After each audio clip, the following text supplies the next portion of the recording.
തന്റെ അധ്യാപകനാൽ ലൈംഗികമായി ആക്രമിക്കപ്പെട്ട് തന്റെ സഹപാഠികളാൽ ക്രൂരമായി റാഗ് ചെയ്യപ്പെട്ട് മാസങ്ങളോളം വെന്റിലേറ്ററിൽ കിടന്നായിരുന്നു ഹിമാചൽ പ്രദേശിലെ ധർമ്മശാല ഗവൺമെന്റ് ഡിഗ്രി കോളേജിലെ 2ാം വർഷ വിദ്യാർത്ഥിനിയായിരുന്ന പല്ലവി മരിച്ചത്. പല്ലവിക്ക് വെറും 19 വയസ്സേ ഉണ്ടായിരുന്നു. നമ്മുടെ ഇന്ത്യയിലെ ഗവൺമെന്റ് വിദ്യാഭ്യാസ സ്ഥാപനങ്ങളുടെ ചീഞ്ഞെളിഞ്ഞ മനസാക്ഷിയാണ് പല്ലവിയുടെ മരണത്തിലൂടെ പുറത്തുവരുന്നത്. സെപ്റ്റംബർ 18 മുതൽ ഡിസംബർ 26 വരെ, അതായത് 100ഓളം ദിവസങ്ങളാണ് വെന്റിലേറ്ററിൽ കിടന്ന് മരണം വരെ പല്ലവി എന്ന പെൺകുട്ടി പൊരുതിയത്. ഒന്നോർക്കുമ്പോൾ അവൾ പൊരുതിയത് അവളുടെ ശ്വാസത്തിന് വേണ്ടി മാത്രമായിരുന്നില്ല, തനിക്ക് നേരിടേണ്ടി വന്ന അപമാനത്തിനും ക്രൂരതയ്ക്കും നീതി ലഭിക്കാൻ വേണ്ടി കൂടിയായിരുന്നു. ഈ ദാരുണമായ സംഭവത്തിന് തുടക്കം 2025 സെപ്റ്റംബർ 18-നായിരുന്നു. ഹർഷിത, ആകൃതി, കോമോലിക എന്ന സഹപാഠികൾ ചേർന്ന് പല്ലവിയെ ക്രൂരമായി മർദ്ദിക്കുകയും ശാരീരികമായി ഉപദ്രവിക്കുകയും ചെയ്തതായി പരാതി. ഇതിനു പുറമെ കോളേജ് പ്രൊഫസറായ അശോക് കുമാർ തന്നെ ലൈംഗികമായി പീഡിപ്പിക്കുകയും മാനസികമായി വേട്ടയാടുകയും ചെയ്തതായി പല്ലവി ആരോപിച്ചു. ഈ സംഭവങ്ങൾ പല്ലവിയെ കടുത്ത മാനസിക സമ്മർദ്ദത്തിലേക്കും വിഷാദത്തിലേക്കുമാണ് നയിച്ചത്. ഇതിനെ തുടർന്ന് ശാരീരിക നില വഷളായി. 3 മാസത്തോളമാണ് അവൾ വെന്റിലേറ്ററിൽ മരണത്തോട് പോരാടി കിടന്നത്. പല്ലവിയുടെ മരണത്തിന് മുമ്പ് അവളുടെ അമ്മ റെക്കോർഡ് ചെയ്ത ഒരു വീഡിയോ ആണ് ഈ കേസിൽ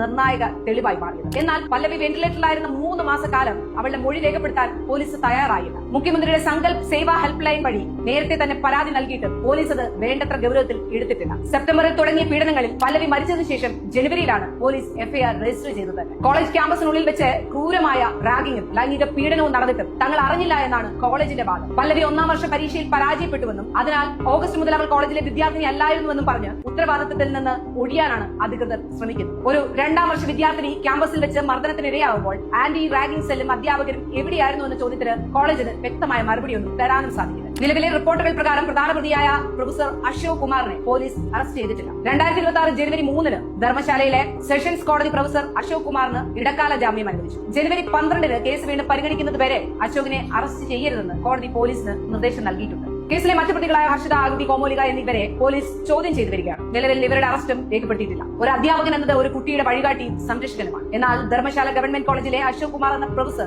ആ പദവി അലങ്കരിച്ചത് ലൈംഗിക വേട്ടക്കാരന്റെ വേഷം കെട്ടിയായിരുന്നു. സഹപാഠികൾ കൂടെ പഠിക്കുന്നവർക്ക് തണലാകേണ്ടതിന് പകരം ക്രൂരമായ റാഗിങ്ങിലൂടെ അവളെ മരണത്തിലേക്ക് തള്ളിവിട്ടു. ഏറ്റവും ലജ്ജാകരമായ കാര്യം, ആ പെൺകുട്ടി വെന്റിലേറ്ററിൽ കിടന്ന് മരണത്തോട് പൊരുതിയ 3 മാസക്കാലം അവളെ സംരക്ഷിക്കേണ്ട പോലീസ് എവിടെയായിരുന്നു എന്നുള്ള ചോദ്യമാണ്. ഇത്രയും ക്രൂരമായ രീതിയിൽ വേട്ടയാടപ്പെട്ട് ഒരു പെൺകുട്ടി മരിച്ചതിന് ശേഷം മാത്രം ഉണരുന്ന ഈ സംവിധാനത്തെ നമ്മൾ എന്ത് പേരിട്ടാണ് വിളിക്കേണ്ടത്? പെൺകുട്ടിയുടെ മരണമൊഴിയായി തനിക്ക് ലൈംഗിക പീഡനം നടന്ന കാര്യം അറിയിച്ചിട്ടും നിയമ സംവിധാനം പ്രതികൾക്ക് ജാമ്യം നൽകുമ്പോൾ തോൽപ്പിക്കപ്പെടുന്നത് 19 വയസ്സുള്ള പല്ലവിയല്ല, മറിച്ച് ഈ രാജ്യത്തെ ഓരോ പെൺകുട്ടിയുടെയും സുരക്ഷയാണ്. നമുക്ക് വേണ്ടത് അന്വേഷണ പ്രഖ്യാപനങ്ങളല്ല, മറിച്ച് പല്ലവിയുടെ മരണത്തിന് കാരണക്കാരായ ഓരോരുത്തരെയും നിയമത്തിന് മുന്നിൽ കൊണ്ടുവന്ന് ശരിയായ ശിക്ഷ നൽകുക എന്നുള്ളതാണ്. ഇതൊരു പല്ലവിയുടെ മാത്രം കാര്യമല്ല, നമ്മുടെ ഓരോരുത്തരുടെയും സുരക്ഷയുടെ പ്രശ്നമാണ്. ഹിമാചൽ പ്രദേശ് മുഖ്യമന്ത്രി സുഖ്വിന്ദർ സിംഗ് കേസിൽ നിഷ്പക്ഷമായ അന്വേഷണം ഉറപ്പാക്കാൻ നിർദ്ദേശം നൽകിയിട്ടുണ്ട്. എന്നാൽ തുടക്കത്തിൽ മുഖ്യമന്ത്രിയുടെ ഹെൽപ്പ് ലൈനിൽ പരാതി എത്തിയിട്ടും പോലീസ് നടപടി വൈകിയെന്ന സത്യം അവശേഷിക്കുക തന്നെ ചെയ്യാം.